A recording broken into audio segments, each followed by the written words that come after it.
3월 1일 오늘 3.1절 공휴일입니다.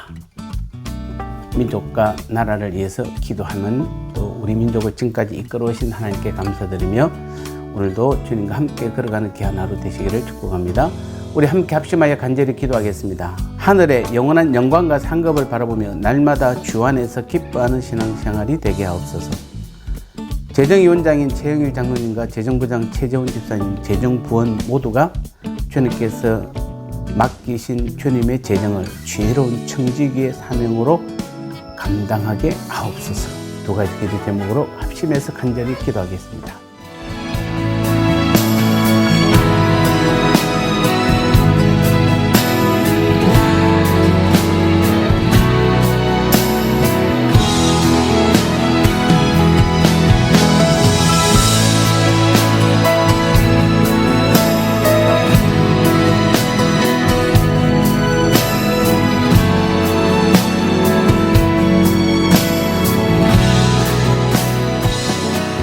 말씀 나누겠습니다. 오늘은 주 안에서 기뻐하는 삶이라는 제목입니다. 우리 3월 1일 3월달 첫 시작을 하나님께서 주 안에서 기뻐하라 이렇게 말씀하고 있습니다. 자, 이것은 우리의 기뻐하는 삶은 하나님의 명령이자 구원받은 자의 그 삶의 당연한 결과라고 해야 할 것입니다. 오늘 4절에서 보니까 주 안에서 기뻐하라. 내가 다시 말하노니 기뻐하라고 이렇게 말함으로써 기뻐하는 생활을 할 것을 강조하고 있습니다. 사실 기쁨은 빌립보서 전체의 주제라고도 할 수 있지만 그리스도인인 우리 삶의 전부라고 해도 과언이 아닙니다. 이 짧은 편지 속에 기쁨에 대한 표현이 무려 17번이나 반복되고 있는 것을 통해서도 우리는 알 수가 있습니다. 그야말로 빌립보서는 기쁨의 편지다 이렇게 말할 수도 있을 것입니다. 항상 기뻐한다는 것 물론 쉬운 일이 아닙니다. 우리는 시시때때로 기뻐합니다. 그러니 인간적으로 보면 거의 불가능한 일처럼 여겨집니다. 따지고 보면 인생에는 항상 기쁜 일만 있는 것이 아니기 때문입니다. 사실 우리 인생에는 기쁜 일보다는 슬프고 괴로운 일이 더 많습니다. 과거의 아픔이 우리 인생을 짓누릅니다. 각종 실패, 인간관계의 어려움, 질병, 사랑하는 이들의 죽음 등 억울한 일들을 수시로 경험하게 됩니다. 그럼에도 불구하고 바울은 항상 기뻐하라는 말로 명령하고 있는 것입니다. 어찌 보면 이 말은 이 땅에서 인간이기를 포기하는 말로 들릴 수도 있을 것입니다. 그렇지만 우리가 꼭 기억해야 할 것이 있습니다.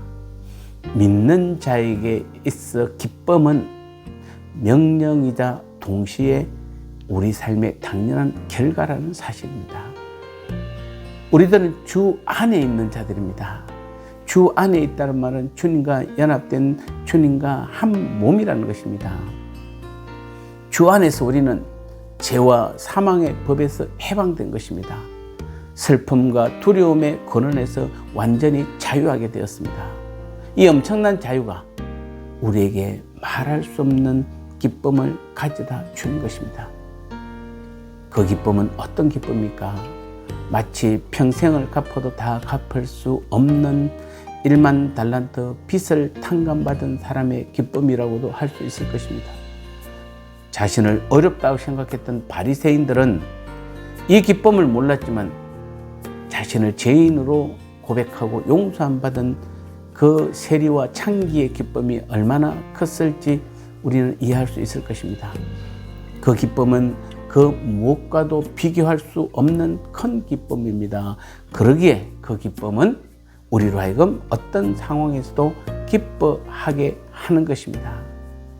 사실 바울의 생애만큼 그것을 생생하게 보여준 신뢰는 없을 것입니다.